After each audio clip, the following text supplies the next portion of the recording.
ভাবুন কয়েকজন বন্ধুরা মিলে অ্যামাজনের গভীর জঙ্গলে গেছে একটা ভালো কাজ করতে, কিন্তু হঠাৎ তাদের প্লেন ক্র্যাশ করে এবং তারা পড়ে যায় এক ভয়ঙ্কর পরিস্থিতিতে। এই দুর্ঘটনার পর তারা পড়ে গেল এমন এক জায়গায় যেখানে বাহিরের পৃথিবীর কোনো নিয়ম চলে না। চারপাশে ঘন জঙ্গল, অজানা মানুষ আর এমন কিছু আচরণ যা তারা আগে কখনো দেখেনি। বাঁচার জন্য তখন শুরু হলো এক মরিয়া লড়াই, যেখানে প্রতিটি সিদ্ধান্তই হতে পারে শেষ সিদ্ধান্ত। এই রহস্য, ভয় আর টেনশনে ভরা গল্পই দ্য গ্রিন ইনফার্নো। আজকের ভিডিওতে দেখবেন কিভাবে একটা ভালো উদ্দেশ্য মুহূর্তেই বদলে গেল জীবনের সবচেয়ে বড় দুঃস্বপ্নে। মুভের কাহিনী শুরু হয় অ্যামাজন জঙ্গলের ওপর উড়ে যাওয়া একটি প্লেন দেখিয়ে। সেখানে গল্পের মেন ক্যারেক্টার জাস্টিন তার বন্ধুদের সাথে রিল্যাক্সে বসে বাড়ি ফিরছিল। তখনই সেই প্লেনের ওপর কোনো একটা জিনিস আঘাত করে। এতে প্লেনের কন্ট্রোল পুরোপুরি হারিয়ে যায় আর প্লেন দ্রুত গতিতে নিচে পড়ে যেতে থাকে। কিছুক্ষণের মধ্যে প্লেন অ্যামাজনের ঘন জঙ্গলের মধ্যে ধাক্কা খায়। এতে প্লেনের পেছনের অংশ ভেঙে যায় আর একটা মেয়ে দ্রুত গতিতে বাহিরে গিয়ে পড়ে। প্লেন নিচে পড়তে পড়তে কয়েকজন লোক বাতাসের সাথে বাহিরে উড়ে যেতে থাকে, আর বাকি যারা ছিল তারা চিৎকার করতে শুরু করে। এমন করতে করতে প্লেন জঙ্গলের মাঝামাঝি গিয়ে থামে। এই ঘটনার কারণে একটা কাঠের টুকরা পাইলটের সামনে দিয়ে ঢুকে পেছন দিয়ে বের হয়ে যায়, আর একজন মহিলা সিটের মধ্যেই মারা যায়। বাকি যে কয়েকজন বেঁচে ছিল তারা প্লেন থেকে বাহিরে বের হয়ে আসে, কিন্তু তাদের সমস্যা এখানেই শেষ হয় না। একজন তাড়াহুড়া করতে গিয়ে প্লেনের চলন্ত পাখার সাথে তার মাথা আঘাত লেগে যায়। এই তাড়াহুড়ার কারণে তার জিপিএস ট্র্যাকারও জঙ্গলের মধ্যে কোথাও হারিয়ে যায়। এ কারণে এখন তারা জঙ্গলের মাঝামাঝিতে আটকা পড়েছিল। এখানে কোনো নেটওয়ার্কও কাজ করতো না। এ কারণে তারা বাহিরে কাউকে সাহায্যের জন্য ডাকতেও পারছিল না। আর এইদিকে যেই লোক এই জঙ্গল সম্পর্কে বেশি জানতো সে এই ঘটনায় মারা যায়। কিন্তু আসল সমস্যা তো এখন শুরু হতে যাচ্ছিল। হঠাৎ করে হারবে জঙ্গলের মধ্যে থেকে কিছু আওয়াজ শুনতে পায়। ভালো করে শুনে সে বুঝতে পারে এই আওয়াজ এই জঙ্গলের মধ্যে আশেপাশে থাকা জানজাতির লোকেদের। যদি তারা তাদেরকে সাহায্য করে তাহলে তারা সবাই আবারও নদীর ধারের ক্যাম্পে পৌঁছাতে পারবে। কিন্তু সমস্যা ছিল ওই আদিবাসী লোকেদের হিন্দি ভাষা সম্পর্কে কোনো ধারণাই ছিল না। তাই সে জাতির লোকেরা তাদের ওপর সরাসরি হামলা করে বসে। এই কারণে হার্বের গার্লফ্রেন্ড সেখানেই মারা যায়, আর বাকি বেঁচে যাওয়া লোকগুলোকে একটা বিষাক্ত তীর দিয়ে অজ্ঞান করে ফেলা হয়। কিছুক্ষণ পর জাস্টিনের জ্ঞান ফিরে আসে।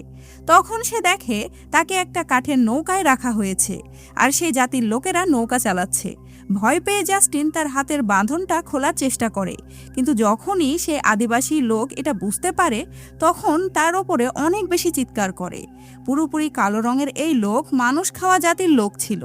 এরপর যখন নৌকা নদীর কিনারায় পৌঁছায় তখন সেখানে বাকি জাতির লোকেরাও চলে আসে। এই জাতিতে ছোট থেকে বৃদ্ধ সবাই নিজেদের ওপর লাল রং লাগিয়ে রেখেছিল। এরপর তারা সবাই মিলে প্লেনে বেঁচে যাওয়া মানুষদেরকে নিয়ে তাদের গ্রামের দিকে যেতে থাকে। সেখানে পৌঁছে আদিবাসী সবাই তাদেরকে ধরে ধরে দেখছিল, কিন্তু জাস্টিন এবং তার বন্ধুরা সেখানের পরিবেশ দেখে ভয় পেয়ে যায়। সেখানে বাঁশের মাথায় ঝুলছিল মানুষের কঙ্কাল এবং মাথা। সেই জাতির লোকেরা তাদের সবাইকে নিয়ে আদিবাসীদের সর্দারের কাছে যায়। তিনি এই জাতির সবচেয়ে বৃদ্ধ লোক।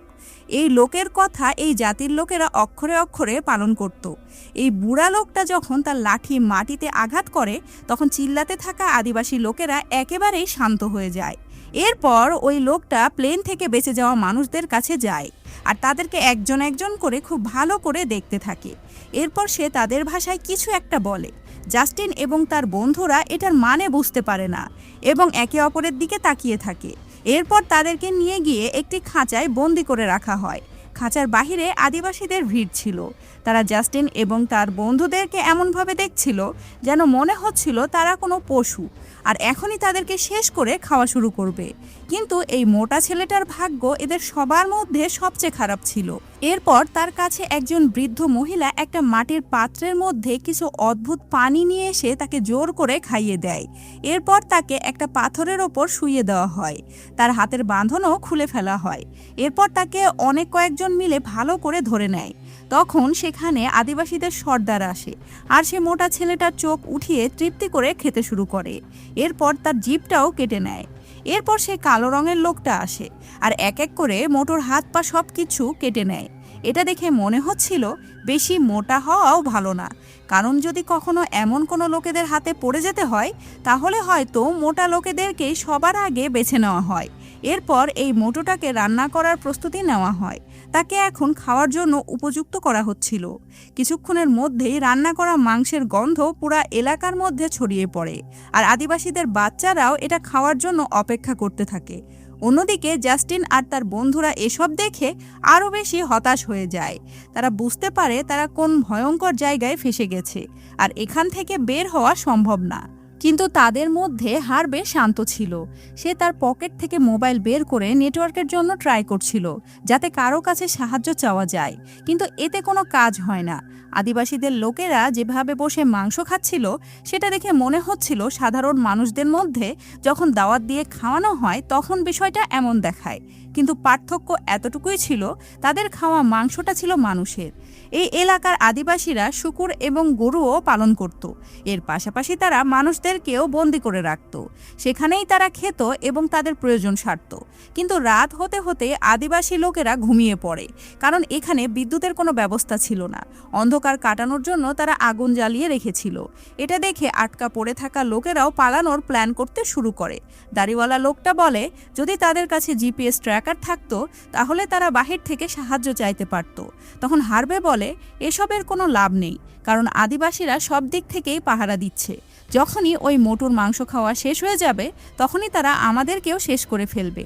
এটা শোনার পর জাস্টিন রেগে আগুন হয়ে যায়, কারণ এখানে নিয়ে আসার প্ল্যানটা হার্বে করেছিল, আর এখন এই কারণেই তারা সবাই এই বিপদের মধ্যে আটকা পড়েছে। কিন্তু তারা এখানে বসে বসে শেষ হয়ে যাওয়ার জন্য অপেক্ষা করতে পারবে না। তাই তাদের মধ্যে একজন মেয়ে খাঁচার ছাদের ওপর দিয়ে বের হয়ে যাওয়ার চেষ্টা করে, কিন্তু যখনই সে খাঁচা দিয়ে মাথা বের করে আদিবাসী লোকেদের মধ্যে একজন তাকে অজ্ঞান করার তীর দিয়ে আবারও অজ্ঞান করে ফেলে, আর মেয়েটি নিচে পড়ে যায়। সকাল হতেই একটা আদিবাসী বাচ্চা জাস্টিনের কাছে বসেছিল। তার নজর পড়েছিল জাস্টিনের গলায় থাকা একটা চেনের ওপরে। সে ওই অদ্ভুত বাঁশির মতো লকেটটা দেখছিল। তখন জাস্টিন ভাবে হয়তো বাচ্চাটাকে বন্ধু বানাতে পারলে তারা এখান থেকে বের হতে পারবে। এই কারণে সে তার লকেটটা দিয়ে বাঁশি বাজাতে শুরু করে। সেই শব্দ শুনে কালো লোকটা তার সঙ্গীদেরকে নিয়ে খাঁচার ভেতরে ঢুকে পড়ে। এরপর সেখানে যে কয়েকজন মেয়ে ছিল সবাইকে সেই জায়গায় নিয়ে যায় যেখানে ওই মোটা লোকটাকে নিয়ে যাওয়া হয়েছিল। এরপর সেখানকার সর্দার আবারও এক এক করে সবাইকে ভালো করে পরীক্ষা করে। কিছুক্ষণ পর দুইজন মেয়েকে খাঁচায় ফেরত পাঠানো হয়, আর জাস্টিনকে আলাদা জায়গায় রাখা হয়। কিছুক্ষণের মধ্যে সেখানে বৃষ্টি শুরু হয়ে যায়। বৃষ্টি হতেই পাহারাদার ছাড়া বাকি আদিবাসীরা তাদের ঝুপড়ির মধ্যে ঢুকে পড়ে। এই সুযোগে খাঁচার মধ্যে থাকা একজন মেয়ে পালানোর চিন্তা করে। এরপর সে তার মোবাইলে রিংটোন বাজিয়ে আদিবাসীদেরকে বিভ্রান্ত করে। এরপর সে খাঁচার মধ্যে থেকে বের হয়ে দৌড়াতে থাকে। কলেজে সে অনেক জোরে দৌড়ানোর জন্য বিখ্যাত ছিল।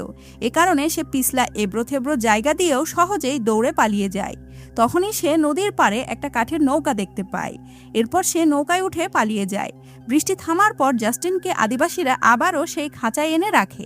ভাগ্যক্রমে তার কোনো আঘাত লাগেনি, কিন্তু তার মুখের মধ্যে অদ্ভুত লাল সাদা রং লাগানো হয়েছিল।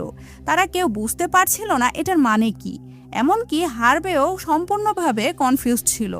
তখনই তারা একজন আদিবাসী মেয়ে দেখতে পায়, যার দুইটা পা শক্ত করে বাঁধা ছিল। তাকে দেখে তারা সম্পূর্ণ বিষয়টা বুঝতে পারে। আসলে এই আদিবাসী লোকেরা খুব তাড়াতাড়ি জাস্টিনকে বিয়ে করবে, আর তার সাথে এমন এমন কাজকর্ম করতে চাচ্ছিল যেটা সবার চিন্তারও বাহিরে ছিল। এটা শুনে জাস্টিন আরও ঘাবড়ে যায়। তখন হার্বে বলে জাস্টিনের নিজেকে লাকি মনে করা উচিত, কারণ যারা এই আদিবাসী লোকেদেরকে বিয়ে করে তাদের কয়েদিদের থেকে বেশি দিন জীবিত রাখা হয়। এটা শুনে দাড়িওয়ালা লোকটা হার্বেকে মুখ বন্ধ রাখতে বলে। এরপর সে জাস্টিনকে সান্ত্বনা দেয় আর বলে তারা অবশ্যই এখান থেকে বের হবে। তখন কিছু আদিবাসী খাবারের বাটি নিয়ে খাঁচার দিকে আসে। তারা যখন খাবার দিচ্ছিল তখন জাস্টিনের চোখ আবারও সে ছোট আদিবাসী ছেলেটার উপরে পড়ে। এবার সে আবারও তার লকেটের বাঁশিটা বাজায়। বাচ্চা ছেলেটা সে আওয়াজ শুনে যাচ্ছিল। এইদিকে হার্বে এসব দেখে বলে এগুলো ফালতু চেষ্টা। এরপর সে বাটিতে রাখা অদ্ভুত খাবারটা খেতে থাকে। পাশে বসে থাকা সোনালি রঙের চুলওয়ালা মেয়েটা খাবার খেতে দ্বিধা করছিল, কারণ সে ভেজিটেরিয়ান ছিল। কিন্তু ক্ষুধা সহ্য করতে না পেরে সে সেই মাংস খেতে থাকে। কিন্তু যখন সে বাটির নিচে চামড়ার ওপরে ট্যাটু দেখতে পায়, তখন সে বুঝতে পারে এটা তার বন্ধুর মাংস, যে মেয়েটা খাঁচা থেকে বের হয়ে পালিয়ে গেছিল। আসলে সে পালিয়ে যেতে পারেনি, আদিবাসী লোকেরা তাকে ধরে ফেলেছিল আর লুকিয়ে রান্না করে ফেলেছে। এসব সহ্য করতে না পেরে মেয়েটা সেখানেই নিজেকে শেষ করে ফেলে। আর বাকি বন্ধুরা কিছু বুঝে ওঠার আগে মেয়েটি মারা যায়।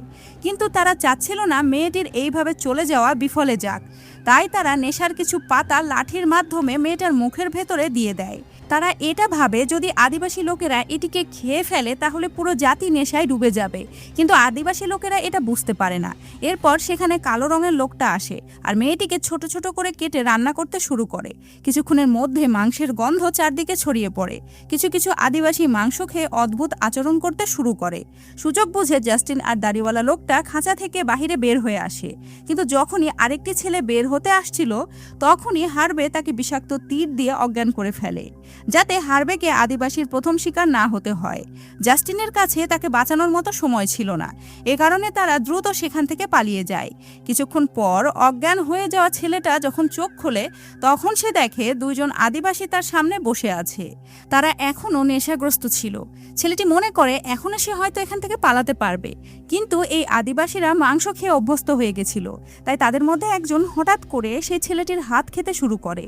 এ কারণে সে হাত ছাড়িয়ে নিয়ে শক্তি দিয়ে সেখান থেকে পালাতে শুরু করে। কিন্তু আশেপাশে থাকা বাকি আদিবাসীরা তাকে ছেঁকে ধরে। কিছুক্ষণের মধ্যে সবাই মিলে তাকে চিল শকুনের মতো ছিঁড়ে খেতে থাকে। অন্যদিকে জাস্টিন আর দাড়িওয়ালা লোকটা নদীর কিনারা দিয়ে ওপরের দিকে যেতে থাকে। তারা মনে করে এবার তারা তাড়াতাড়ি রেস্কিউ টিমের কাছে পৌঁছে যাবে। কিন্তু তখনই পানি পার করার সময় জাস্টিন পা পিছলে স্রোতের মধ্যে পড়ে যায়। জাস্টিনের চিৎকার শুনে দাড়িওয়ালা লোকটাও ভয় পেয়ে যায়। সে সব কিছু ভুলে জাস্টিনের পিছে পিছে যেতে থাকে। এরপর সে একটা গাছের ডালের মাধ্যমে কোনো মতে জাস্টিনকে পানি থেকে বের করে। এরপর তারা জঙ্গলের ভেতরে যেতে থাকে আর সেই জায়গায় পৌঁছে যায় যেখানে তাদের প্লেনটা এসে পড়েছিল। সেখানে গিয়ে তারা দেখে যেসব মানুষেরা প্লেন দুর্ঘটনায় মারা গেছিল তাদেরকে বাঁশের সাথে বেঁধে রাখা হয়েছে। বাতাস আর রোদে শুকিয়ে এটা এখন আদিবাসীদের জন্য মজাদার খাবারে পরিণত হয়েছিল। এটা দেখে জাস্টিনের গলা শুকিয়ে যায়, কিন্তু দাড়িওয়ালা লোকটা সোজা ভাঙা প্লেনের দিকে যেতে থাকে, যেখানে সে তার জিপিএস ট্র্যাকারটা পায়। কিন্তু সেটার ব্যাটারি শেষ হয়ে গেছিল, এই কারণে সেটি পুরোপুরি বন্ধ হয়ে যায়। তখনই জাস্টিন হঠাৎ করে ফোনে রিংটোন শুনতে পায়। তাই তারা বাসের সাথে ঝুলে থাকা লাশগুলোর পকেট চেক করতে থাকে। অবশেষে তারা হার্ভের গার্লফ্রেন্ডের পকেট থেকে ফোন পায়। কিন্তু যখনই তারা খুশি হতে থাকে, তখনই আদিবাসীর গ্রুপ তাদের ওপর হামলা করতে চলে আসে। এত কষ্ট করে পালানোর পরেও তাদেরকে আবারও ধরে ফেলা হয়। আদিবাসী মহিলারা জাস্টিনকে বিয়ের জন্য প্রস্তুত করতে থাকে। অন্যদিকে দাড়িওয়ালা লোকটিকে গাছের সাথে টাইট করে বাঁধা হয়। এরপর কালো লোকটা দাড়িওয়ালা লোকটিকে অনেক কষ্টদায়ক একটা শাস্তি দেয়। সে সবার প্রথমে লোকটার শরীরের সব হাড়টি ভেঙে দেয়। এরপর তার পুরো বডিতে সবুজ রঙের আঠালো মাটি লাগিয়ে দেয়। সেই মাটির মিষ্টি গন্ধ আশেপাশে থাকা পিঁপড়েদেরকে নিজের দিকে আকর্ষণ করে। কিছুক্ষণের মধ্যে অসংখ্য পিঁপড়ে লোকটার ওপরে ছড়িয়ে পড়ে আর তারা কুটকুট করে লোকটির চামড়া কাটতে থাকে। ব্যথায় লোকটি অনেক চিৎকার করে। অন্যদিকে জাস্টিনকে বিয়ের জন্য রেডি করা হয়। তখনই আদিবাসীদের সর্দার হাতে একটা ছোট চাকু নিয়ে জাস্টিনের কাছে আসে। সে তার নিয়মকানুন শুরু করতেই যাবে, তখনই বাহির থেকে আদিবাসীদের জোরে জোরে চিৎকার শোনা যায়। শব্দ শুনে সর্দার তার কাজ বন্ধ করে দেয়। তখনই একটা আদিবাসী বাহির থেকে দৌড়াতে দৌড়াতে আসে। সে বলে জঙ্গলের মধ্যে রেস্কিউ টিম পৌঁছে গেছে। এর মানে হলো এই আদিবাসীদের জন্য নতুন শিকার নিজে নিজেই চলে এসেছে। এই কথা শুনে আদিবাসীদের সর্দার দ্রুত সবাইকে শিকারের জন্য বের হওয়ার নির্দেশ দেয়। কিছুক্ষণের মধ্যে পুরো এলাকা খালি হয়ে যায়। সেখানে শুধু কিছু বাচ্চারা এবং মহিলারা ছিল। তাদের মধ্যে সেই ছোট আদিবাসী ছেলেটাও ছিল, যে জাস্টিনের কাছে বাঁশি শুনেছিল। সুযোগ বুঝে সেই ছেলেটাই জাস্টিনকে চুপচাপ মুক্ত করে দেয়। যাওয়ার সময় জাস্টিন দাড়িওয়ালা লোকটাকেও ছাড়ানোর চেষ্টা করে, কিন্তু লোকটা তাকে বাধা দেয় আর বলে মোবাইল নিয়ে এখান থেকে দ্রুত চলে যেতে। তখনই আদিবাসী ছেলেটা লোকটাকে অজ্ঞান করে আর তাকে শেষ করে দেয়। জাস্টিন এসব দেখে ভেঙে পড়ে, কিন্তু এখানে থাকার কোনো মানেই হয় না। যখনই সে পালিয়ে যেতে থাকে, খাঁচায় বন্দি থাকা হার্বে তাকে সাথে নিয়ে যেতে বলে, কিন্তু জাস্টিন সেই প্রতারককে সেখানেই রেখে চলে যায়।